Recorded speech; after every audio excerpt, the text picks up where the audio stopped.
2026 সালে বিধানসভা নির্বাচনে বাঁকুড়া জেলার 12টি বিধানসভা আসনে সম্ভাব্য সমীক্ষা দেখুন। সালতরা বিধানসভায় বিজেপি থেকে প্রার্থী হয়েছেন চন্দনা বাউরি, টিএমসি থেকে প্রার্থী হয়েছেন উত্তম বাউরি এবং সিপিএম থেকে প্রার্থী হয়েছেন নন্দদুলাল বাউরি। 2024 লোকসভার বিধানসভায় ফলাফল। সালতরা বিধানসভা টিএমসি ভোট পেয়েছিল 92,657, মোট ভোটের 45.74%। বিজেপি ভোট পেয়েছিল 81,557, মোট ভোটের 40.26%। সিপিএম ভোট পেয়েছিল 14,643, মোট ভোটের 7.23%। সালতরা বিধানসভায় সম্ভাব্য জয়ী হতে পারে টিএমসি। ছাতনা বিধানসভায় বিজেপি থেকে প্রার্থী হয়েছেন সত্যনারায়ণ মুখোপাধ্যায়, টিএমসি থেকে প্রার্থী হয়েছেন স্বপন কুমার মণ্ডল, বামেদের জোট সঙ্গী আরএসপি থেকে প্রার্থী হয়েছেন রাজীব কর। 2024 লোকসভার বিধানসভায় ফলাফল। ছাতনা বিধানসভা টিএমসি ভোট পেয়েছিল 89,912, মোট ভোটের 45.68%। বিজেপি ভোট পেয়েছিল 84,255, মোট ভোটের 42.81%। সিপিএম ভোট পেয়েছিল 11,064, মোট ভোটের 5.63%। ছাতনা বিধানসভায় সম্ভাব্য জয়ী হতে পারে বিজেপি। রানীবাঁধ বিধানসভায় টিএমসি থেকে প্রার্থী হয়েছেন ডক্টর তনুশ্রী হাঁসদা, বিজেপি থেকে প্রার্থী হয়েছেন ক্ষুদিরাম টুডু এবং সিপিএম থেকে প্রার্থী হয়েছেন দেবলীনা হেমব্রম। 2024 লোকসভার বিধানসভায় ফলাফল। রানীবাঁধ বিধানসভা টিএমসি ভোট পেয়েছিল 90,299, যা মোট ভোটের 42.12%। বিজেপি ভোট পেয়েছিল 84,547, যা মোট ভোটের 39.44%। সিপিএম ভোট পেয়েছিল 21,076টি, যা মোট ভোটের 9.83%। রানীবাঁধ বিধানসভায় সম্ভাব্য জয়ী হতে পারে টিএমসি। রায়পুর বিধানসভায় টিএমসি থেকে প্রার্থী হয়েছেন ঠাকুরমণি সোরেন, বিজেপি থেকে প্রার্থী হয়েছেন ক্ষেত্রমোহন হাঁসদা, সিপিএম থেকে প্রার্থী হয়েছেন রামচন্দ্র মান্ডি। 2024 লোকসভার বিধানসভায় ফলাফল। রায়পুর বিধানসভা টিএমসি ভোট পেয়েছিল 94,729, যা মোট ভোটের 48.72%। বিজেপি ভোট পেয়েছিল 77,235, যা মোট ভোটের 39.72%। সিপিএম ভোট পেয়েছিল 11,369, যা মোট ভোটের 5.85%। রায়পুর বিধানসভায় সম্ভাব্য জয়ী হতে পারে টিএমসি। তালডাংরা বিধানসভা, এখানে টিএমসি থেকে প্রার্থী হয়েছেন ফাল্গুনী সিংহবাবু, বিজেপি থেকে প্রার্থী হয়েছেন সৌভিক পাত্র, সিপিএম থেকে প্রার্থী হয়েছেন দেবকান্তি মোহন্তি। 2024 লোকসভার বিধানসভায় ফলাফল। তালডাংরা বিধানসভা টিএমসি ভোট পেয়েছিল 90,790, যা মোট ভোটের 45.09%। বিজেপি ভোট পেয়েছিল 82,307, যা মোট ভোটের 40.28%।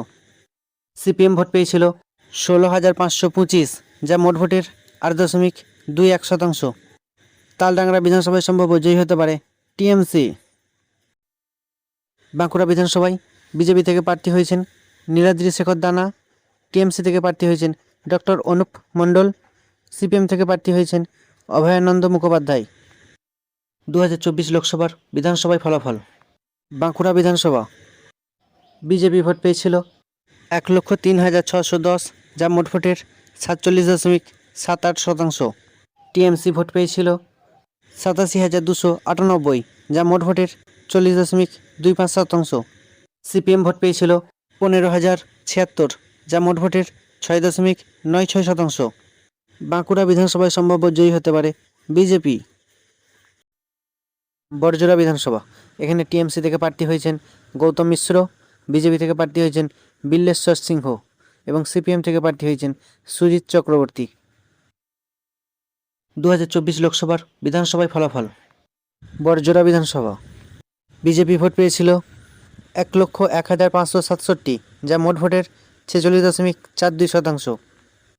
টিএমসি ভোট পেয়েছিল 87,529, যা মোট ভোটের 40%। সিপিএম ভোট পেয়েছিল 20,410, যা মোট ভোটের 9.33%। বড়জোড়া বিধানসভায় সম্ভাব্য জয়ী হতে পারে বিজেপি। ওন্দা বিধানসভা, এখানে বিজেপি থেকে প্রার্থী হয়েছেন অমরনাথ শাখা, টিএমসি থেকে প্রার্থী হয়েছেন সুব্রত দত্ত এবং অল ইন্ডিয়া ফরওয়ার্ড ব্লক থেকে প্রার্থী হয়েছেন অসিত শর্মা। 2024 লোকসভার বিধানসভায় ফলাফল। ওন্দা বিধানসভা, বিজেপি ভোট পেয়েছিল 1,04,894, যা মোট ভোটের 46.57%। টিএমসি ভোট পেয়েছিল 98,954, যা মোট ভোটের 43.93%। সিপিএম ভোট পেয়েছিল 10,919, যা মোট ভোটের 4.85%। ওন্দা বিধানসভায় সম্ভাব্য জয়ী হতে পারে টিএমসি। বিষ্ণুপুর বিধানসভা, এখানে টিএমসি থেকে প্রার্থী হয়েছেন তন্ময় ঘোষ, বিজেপি থেকে প্রার্থী হয়েছেন শুক্লা চ্যাটার্জি এবং কংগ্রেস থেকে প্রার্থী হয়েছেন উজ্জ্বল চন্দ্র। 2024 লোকসভার বিধানসভায় ফলাফল। বিষ্ণুপুর বিধানসভা, বিজেপি ভোট পেয়েছিল 94,725, যা মোট ভোটের 48.84%। টিএমসি ভোট পেয়েছিল 79,683, যা মোট ভোটের 41.08%। সিপিএম ভোট পেয়েছিল 12,653, যা মোট ভোটের 6.53%। বিষ্ণুপুর বিধানসভায় সম্ভাব্য জয়ী হতে পারে বিজেপি। কতুলপুর বিধানসভা, এখানে টিএমসি থেকে প্রার্থী হয়েছেন হরকালী প্রতিহার, বিজেপি থেকে প্রার্থী হয়েছেন লক্ষ্মীকান্ত মজুমদার, কংগ্রেস থেকে প্রার্থী হয়েছেন সুমিত্রা মল্লিক সাঁতরা। 2024 লোকসভার বিধানসভায় ফলাফল। কতুলপুর বিধানসভা, বিজেপি ভোট পেয়েছিল 1,04,935, যা মোট ভোটের 46.64%। টিএমসি ভোট পেয়েছিল 98,604, যা মোট ভোটের 43.83%। সিপিএম ভোট পেয়েছিল 14,755, যা মোট ভোটের 6.56%। কতুলপুর বিধানসভায় সম্ভাব্য জয়ী হতে পারে টিএমসি।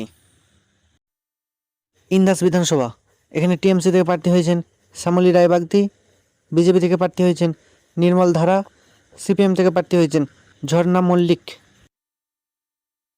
2024 লোকসভার বিধানসভায় ফলাফল। ইন্দাস বিধানসভা, টিএমসি ভোট পেয়েছিল 1,06,056, যা মোট ভোটের 48.39%। বিজেপি ভোট পেয়েছিল 96,909, যা মোট ভোটের 44.13%।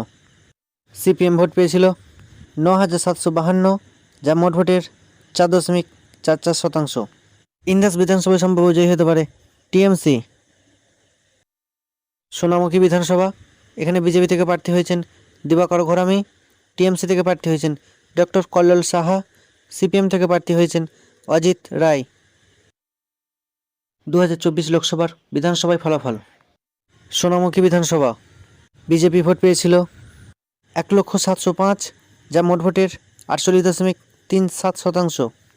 টিএমসি ভোট পেয়েছিল 89,091, যা মোট ভোটের 42.79%।